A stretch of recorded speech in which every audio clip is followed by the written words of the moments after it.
पत्राचारद्वारा संस्कृतम् इति पाठ्यक्रमस्य प्रवेशः इति प्रथमसोपानस्य अनुशिक्षणे भवतां स्वागतम्।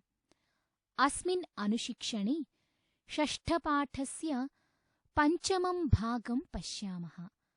अत्र इकारान्त ईकारान्त उकारान्तशब्दानां त्रिषु लिङ्गेषु तृतीया विभक्तिं पठामः। आदौ इकारान्तपुल्लिङ्गशब्दानां तृतीया विभक्तिं पठामः।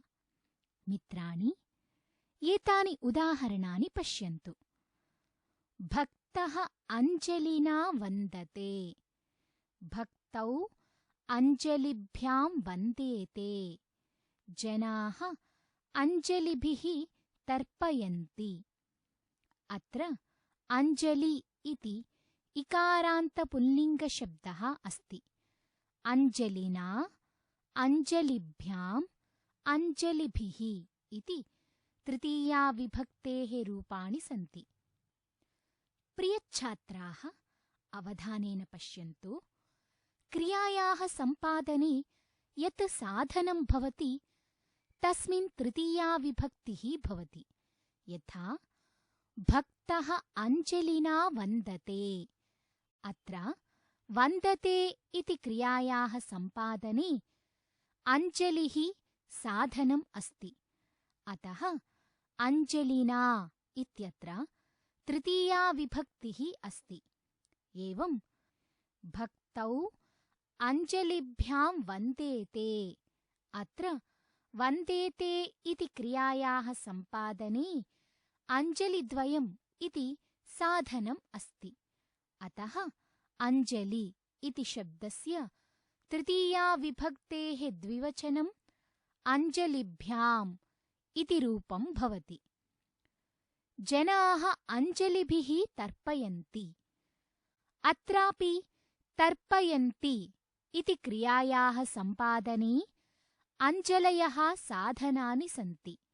अतः अञ्जलि इति शब्दस्य तृतीया विभक्तेः बहुवचनम् अञ्जलिभिः इति रूपं भवति।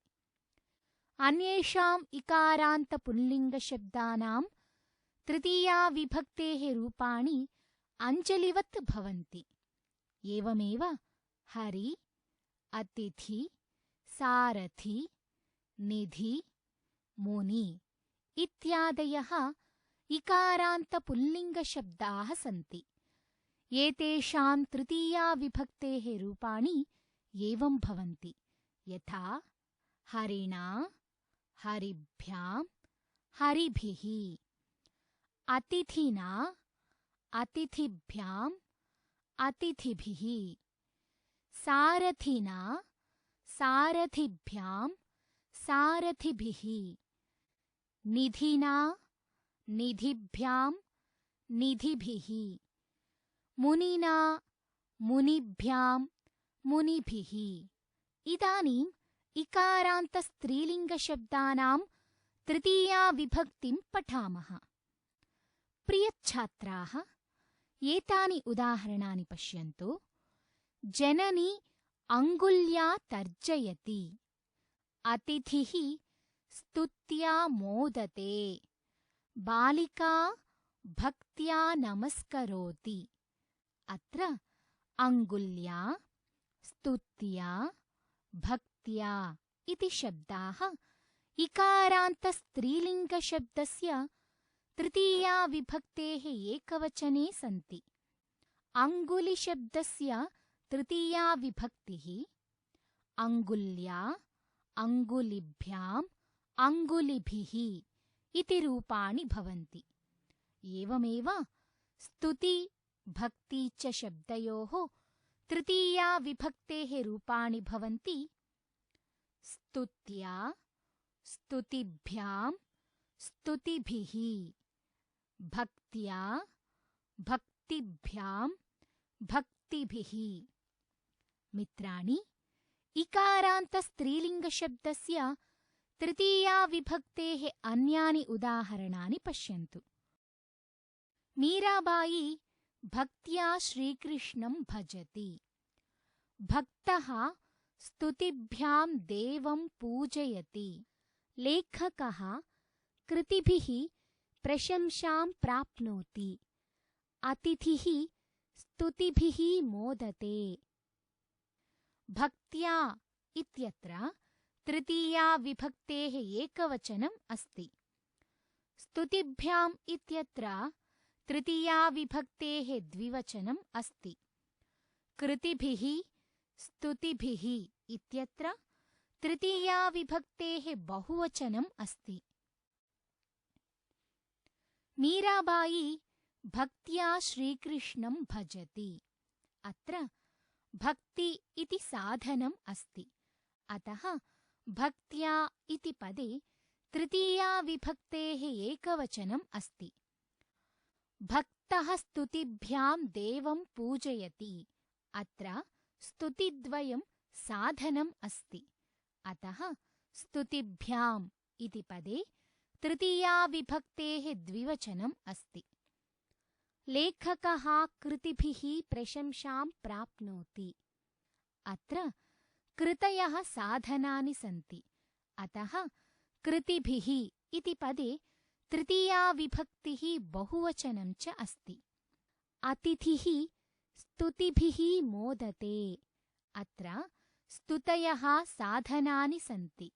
अतः स्तुतिभिः इति पदे तृतीया विभक्तेः बहुवचनम् अस्ति। इकारान्तस्त्रीलिङ्गशब्दानां तृतीया विभक्तेः रूपाणि मत्या, मतिभ्यां, मतिभिः इति शब्दरूपाणि इव भवन्ति। यथा भक्ति इत्यस्य भक्त्या, भक्तिभ्यां, भक्तिभिः, स्तुति इत्यस्य स्तुत्या, स्तुतिभ्यां, स्तुतिभिः, कृति इति शब्दस्य कृत्या, कृतिभ्यां, कृतिभिः इति रूपाणि भवन्ति। एतेषाम् अन्ते क्रमशः एकवचने या, द्विवचने इभ्यां, बहुवचने च इभिः इति ध्वनिः श्रूयते। प्रियच्छात्राः, इदानीम् इकारान्तनपुंसकलिङ्गशब्दानां तृतीया विभक्तिं पठामः। एतानि उदाहरणानि पश्यन्तु। बालः दध्ना ओदनं भुङ्क्ते। अक्षिभ्यां चलचित्रं पश्यामः। उद्यानपालकः वारिभिः पादपान् सिञ्चति। अत्र दध्ना, अक्षिभ्यां, वारिभिः इति इकारान्तनपुंसकलिङ्गशब्दाः सन्ति। दध्ना, दधि इति शब्दस्य तृतीया विभक्तेः एकवचनम् अस्ति। अक्षिभ्याम्, अक्षि इति शब्दस्य तृतीया विभक्तेः द्विवचनम् अस्ति। वारिभिः, वारि इति शब्दस्य तृतीया विभक्तेः बहुवचनम् अस्ति। अत्र दधि, अक्षिद्वयं, वारीणि इति साधनानि सन्ति। अतः एतेषु तृतीया विभक्तेः प्रयोगः भवति। दधि इति शब्दस्य तृतीया विभक्तेः रूपाणि पश्यन्तु। दध्ना इति एकवचने, दधिभ्याम् इति द्विवचने, दधिभिः इति बहुवचने रूपाणि भवन्ति। एवं सक्थि, वारि, अस्थि इत्येतेषां शब्दानां रूपाणि भवन्ति। यथा सक्थिना, सक्थिभ्यां, सक्थिभिः, वारिणा, वारिभ्यां, वारिभिः, अस्थिना, अस्थिभ्यां, अस्थिभिः। एतेषां शब्दानाम् अन्ते इना, इभ्यां, इभिः इति ध्वनिः श्रूयते। एतावता अतिथि, अञ्जलि, सारथि इत्यादीनाम् इकारान्तपुल्लिङ्गशब्दानां मति, स्तुति, भक्ति इत्यादीनाम् इकारान्तस्त्रीलिङ्गशब्दानां दधि, अस्थि, विभक्ति इत्यादीनाम् इकारान्तनपुंसकलिङ्गशब्दानां च तृतीयाविभक्तेः रूपाणि पठितानि।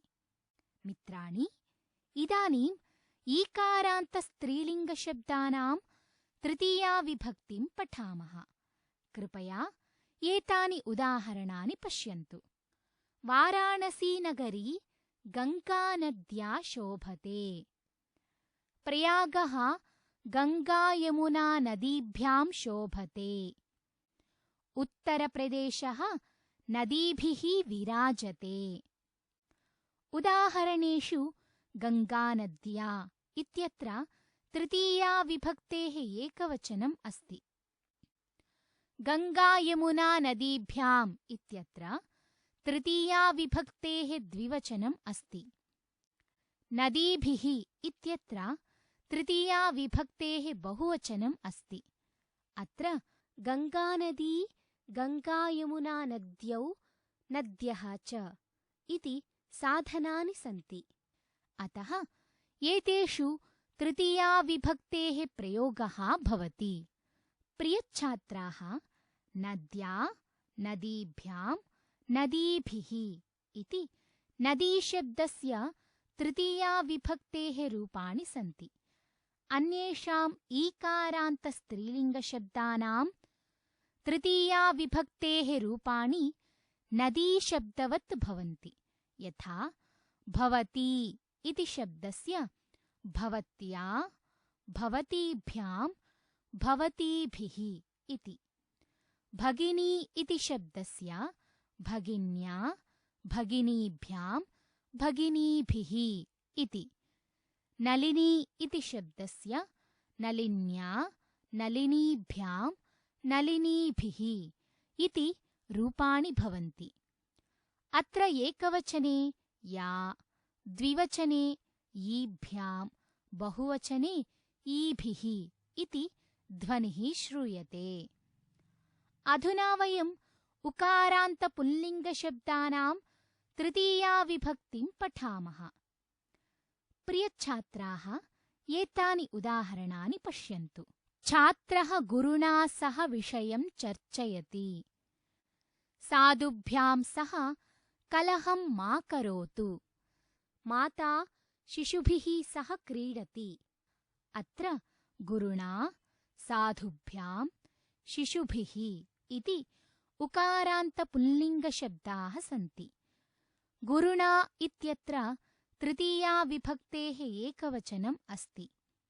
साधुभ्याम् इत्यत्र तृतीयाविभक्तेः द्विवचनम् अस्ति। शिशुभिः इत्यत्र तृतीयाविभक्तेः बहुवचनम् अस्ति। उकारान्तपुल्लिङ्गशब्दानां तृतीयाविभक्तेः रूपाणि यथा गुरुणा, गुरुभ्यां, गुरुभिः। साधुना, साधुभ्यां, साधुभिः। शिशुना, शिशुभ्यां, शिशुभिः। भानुना, भानुभ्यां, भानुभिः। एतेषाम् अन्ते उना, उभ्याम्, उभिः इति ध्वनिः श्रूयते। प्रियच्छात्राः, अधुना उकारान्तस्त्रीलिङ्गशब्दानां तृतीयाविभक्तिं पठामः। कृपया एतानि उदाहरणानि पश्यन्तु। धेन्वा साकं महिषयः तिष्ठन्ति।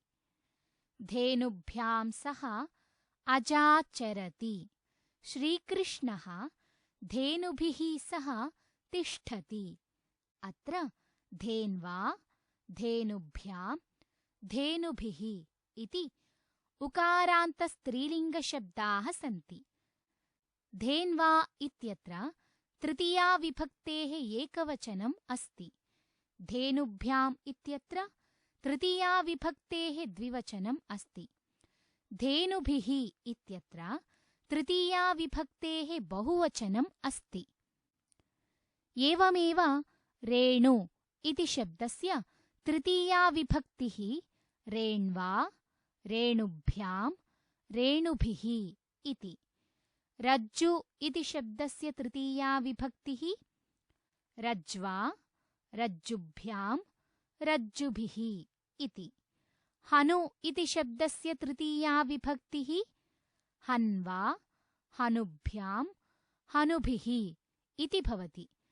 एतेषाम् अन्ते वा उभ्याम् उभिः इति ध्वनिः श्रूयते। अधुना उकारान्तनपुंसकलिङ्गशब्दानां तृतीया विभक्तिं पठामः। एतानि उदाहरणानि पश्यन्तु। वृद्धः मधुना औषधं स्वीकरोति। शिशुः जानुभ्यां रिङ्गति। गृहं वस्तुभिः अलङ्कृतम् अस्ति। मधुना जानुभ्यां वस्तुभिः इति उकारान्तनपुंसकलिङ्गशब्दाः सन्ति। अत्र मधु जानुद्वयं वस्तूनि च एतानि साधनानि सन्ति। अतः एतेषु तृतीया विभक्तेः प्रयोगः अस्ति। मधुना इत्यत्र तृतीया विभक्तेः एकवचनम् अस्ति। जानुभ्याम् इत्यत्र तृतीया विभक्तेः द्विवचनम् अस्ति। वस्तुभिः इत्यत्र तृतीया विभक्तेः बहुवचनम् अस्ति।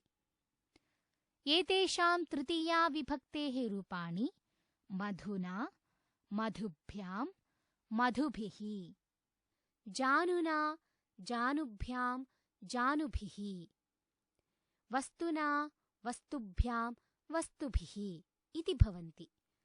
एतेषाम् अन्ते क्रमशः एकवचने उना, द्विवचने उभ्यां, बहुवचने च उभिः इति ध्वनिः श्रूयते। एतावत्पर्यन्तम् इकारान्तशब्दानां त्रिषु लिङ्गेषु तृतीया विभक्तिः, ईकारान्तस्त्रीलिङ्गशब्दानां तृतीया विभक्तिः, उकारान्तशब्दानां त्रिषु लिङ्गेषु तृतीया विभक्तिः च पठिता। एतावता षष्ठपाठस्य पञ्चमः भागः समाप्तः। अग्रिमभागे पुनः मिलामः। धन्यवादः।